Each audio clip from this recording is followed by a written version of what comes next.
Hey sisters, welcome to my box braid tutorial. This is going to be using the crochet method, which is so simple and easy to do. So if you like this look or want to start doing your own braids, then let's get into it.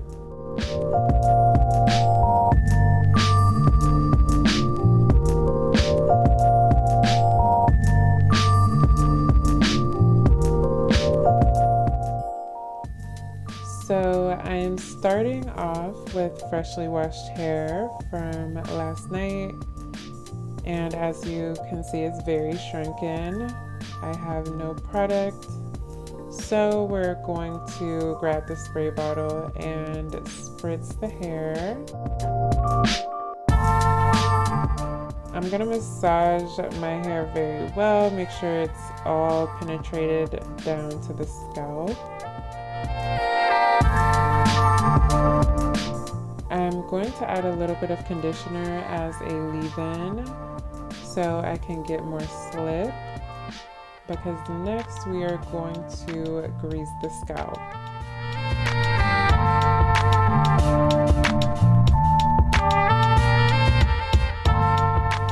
And what I'm using to grease my scalp is shea butter. You also could use just regular grease.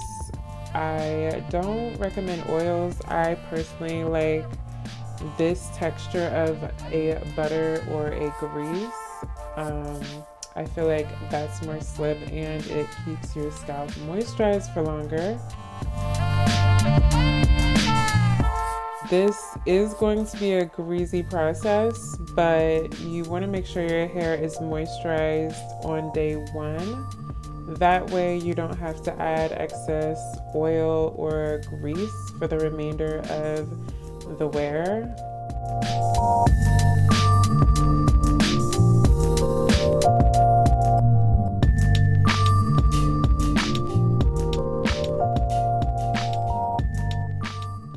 So now it's the parting process, and these are going to be between jumbo or large braids. Trust me, ladies, do not get scared when it comes to parting.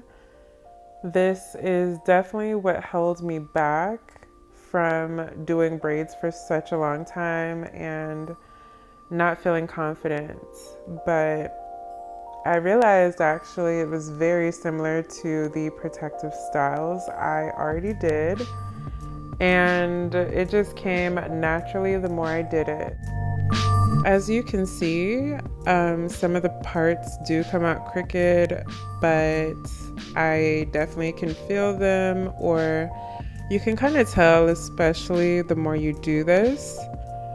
So use your fingers as a guide to help you with this process. Best advice I could give is to practice, practice, practice. It doesn't need to be perfect, but as long as you are trying your best here, your skills will come soon enough. So next I'll be showing you the products I use to get my baby braids. And the baby braids are the base braids that you make in order to attach the extension, therefore making the crochet.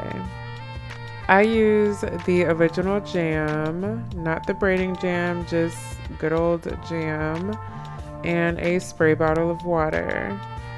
So the jam makes your hair straw-like at first. I'm not really sure how, but eventually your hair does get soft and it's like an oil, but at first it makes your hair similar to straw, which is actually really good because it helps kind of straighten and separate the hair very helpfully in order to grip it and braid it. Please brush as you go to keep all the strands smoothed out. and spray as needed. However, you just are gonna follow this exact formula across your whole head, and it's gonna take a while, so be ready.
All right, so here we are. The baby braids are done. And now you could just check your base and make sure the parting is as desired and good enough for your liking. So now we're able to really get started. So now you're basically gonna see why I don't stretch out my hair with a blow dryer or do anything unnecessary like that, because I always end up using cack-on hair, or the most I would use is a kinky straight, but I really do not prefer straight or silky textured hair. I just think that the hair that favors me most is the hair that looks the most similar to mine.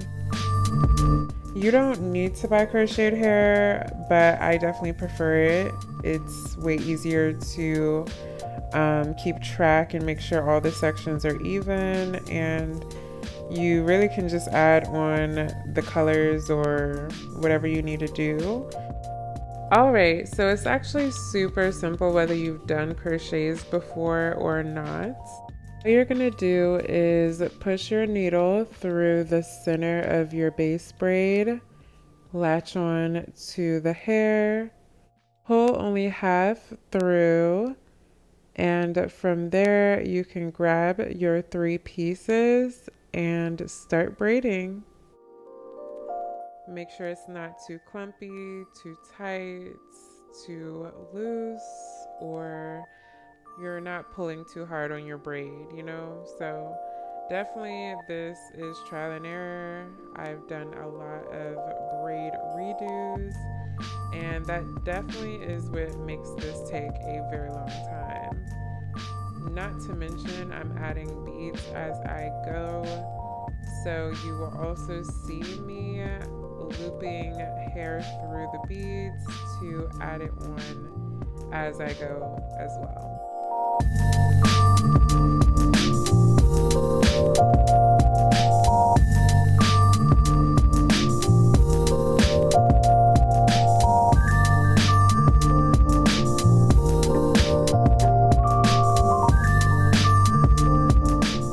I definitely recommend adding in a tight, very pretty texture at the end of the hair to make sure that when you boil the ends and your ends are done, they look really nice and defined.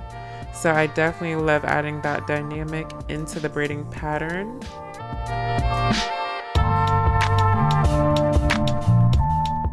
And I'm using the Senegalese you saw earlier, halfway down the shaft. I definitely like adding in more hair to give it that fullness and not have straggly ends. Plus, I always have my braids down to my waist, so adding in more hair is necessary.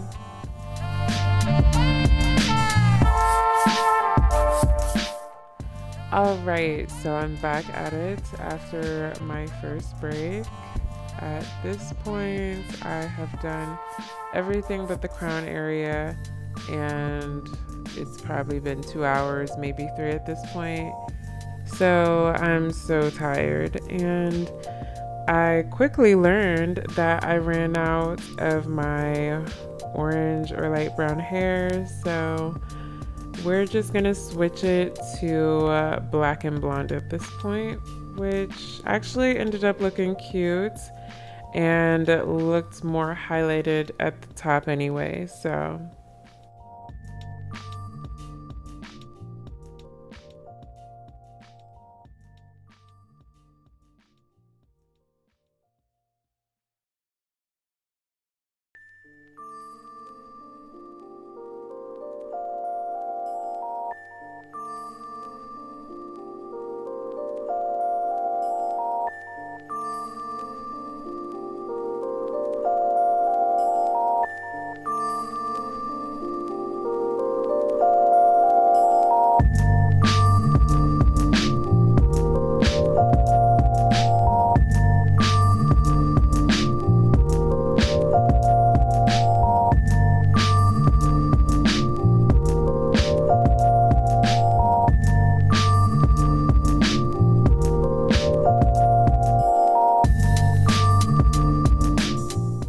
And finally, I am done braiding, y'all. Oh my gosh, this took all day.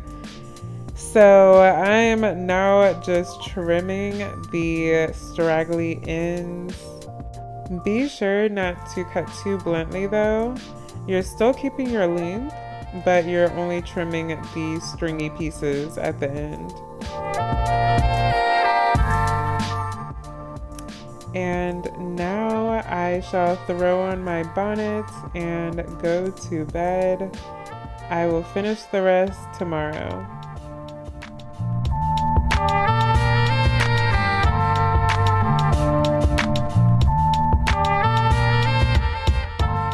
Now that it's the next day and I've gotten some rest, it is time to dip these braids. And all you're gonna do is bring a larger pot to a simmer and grab only small batches of hair at a time to dip them until you see the desired effect. This also locks the hair and keeps it from unraveling, on top of it coming out more cleaner and defined looking. So my final steps that you'll see me doing here is just adding in more beads if I see fit. Definitely laying my edges and baby hairs and adding mousse.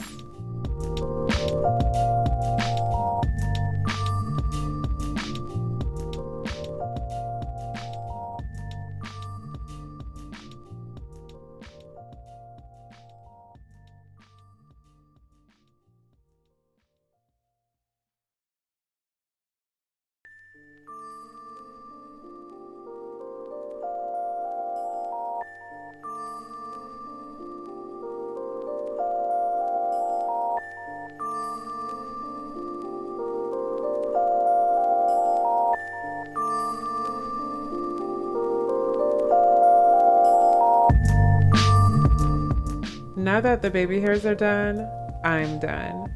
Finally.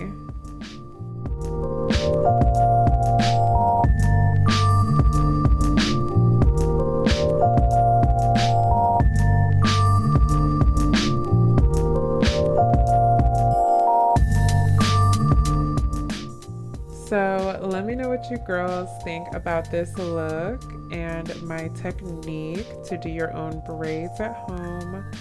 I definitely tried to drop some helpful tips in this video and just inspire you ladies that you can do this as well.